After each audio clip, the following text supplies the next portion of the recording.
So there's got to be some pretty epic monsters I would have to expect now, There are some right? pretty epic monsters, yeah.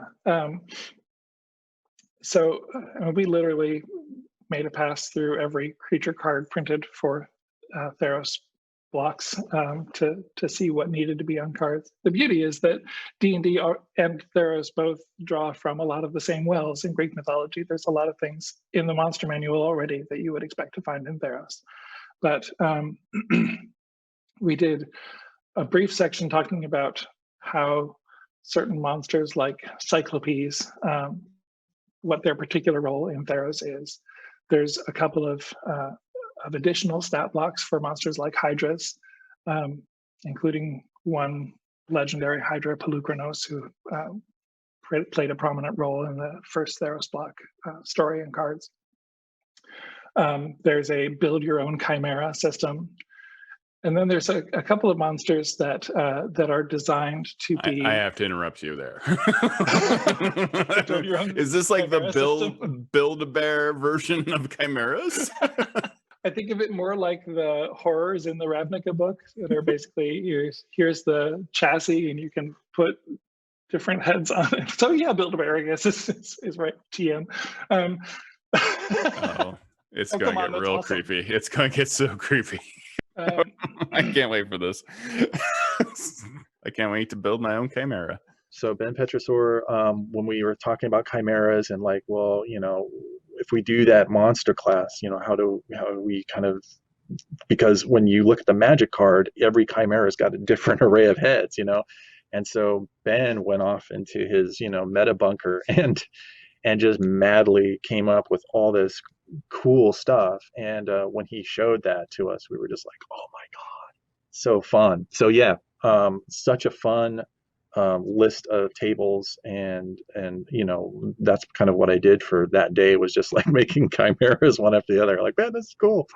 So yeah, kudos to him. He did a great job.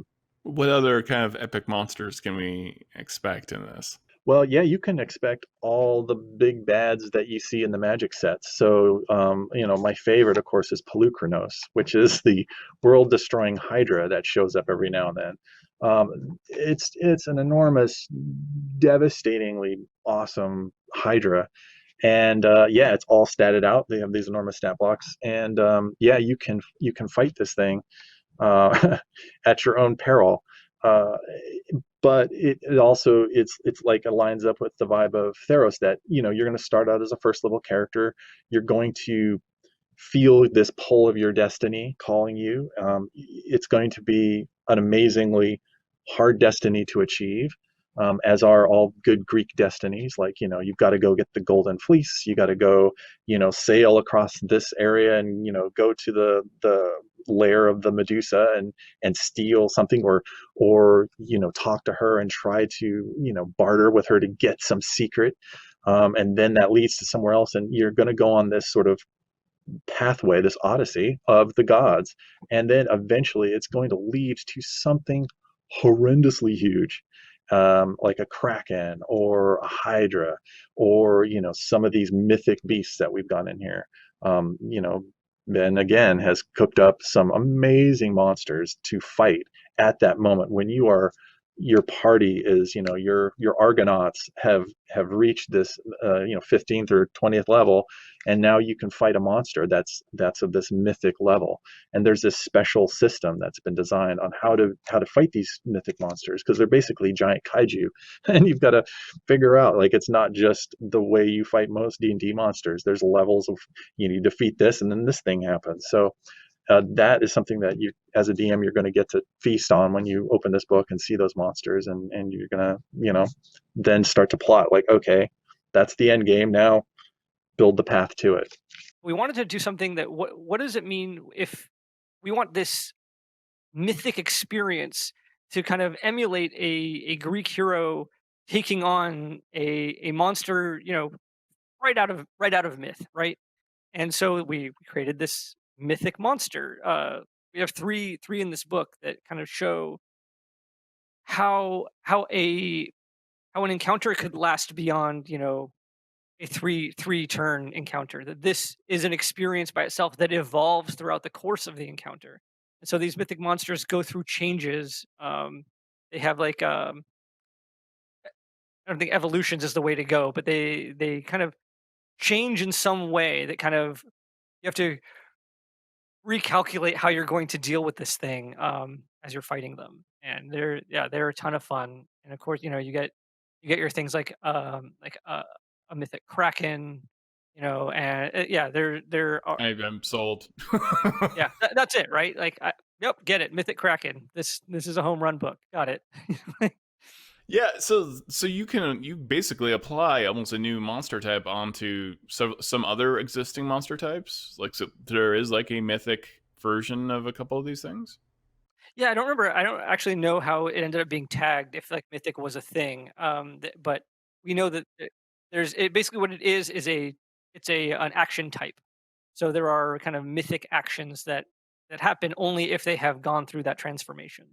Okay, so now we have legendary actions, and now we have mythic actions on top of this as well. And so it unlocked this new technology that really kind of allows us to build these kind of capstone monsters, especially for higher level play. If you really want to kind of dig deep into that Greek style hero, and you want to do that at high level play, and you're playing with these things where you have your small group of heroes that are going to take on this legendary kraken. Well, that's fantastic. That's exactly the type of cinematic experience we're trying to build.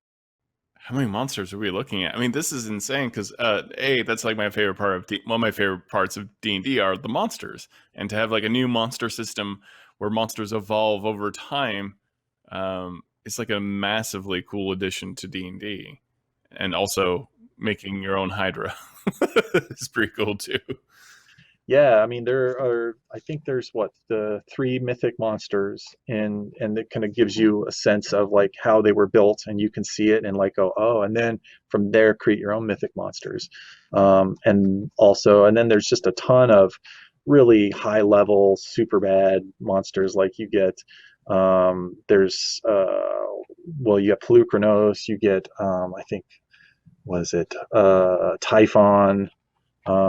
There's the Phylaskia, which are these skeletons that sort of guard the barrier between the underworld and Theros itself. So there's plenty of monsters in there to check out. The bestiary is nice and big and robust, and there's all your favorites in there. And you get to look at them, see how they're built, and also, there's new kinds of harpies and things that we already have that, like the Chimera is, I think that's the marquee of it all, the Chimera, the build your own Chimera list. So yeah, there's a ton of stuff there that, people are just going to dig and love. And I'm looking forward to seeing all the cool stories that people come up with. I am terrified by the idea of multi-evolving monsters in game. Yeah, that's a whole new mechanic for D&D, right? Yeah. There was a lot of hard work put on that, a lot of play testing, and yeah, they did an amazing job. And to see that, come out and then and to have it be a story as well, to say that, as you fight this thing, these things are happening, and then it's changing and evolving, and like you almost get this sense of like, the god that is actually kind of loves, say, a monster like Pelucranos.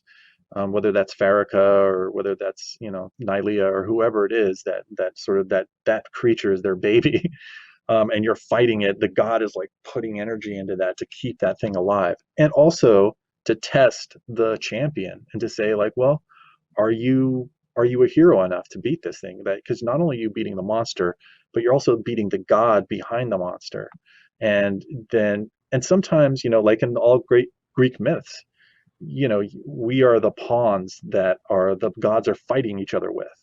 So if I'm a champion of Eros and I'm fighting Pelucranos that maybe Nylea loves, or that maybe Karametra loves, or that maybe Farrakha loves, it's now Eros versus Farrakha, and they're kind of at each other's throats. So and I'm caught in the middle, and I'm doing the best I can, so as a hero. So it's fun. It's fun that way. Purchase your copy of Mythic Odysseys of Theros today on D&D Beyond. Link in the description.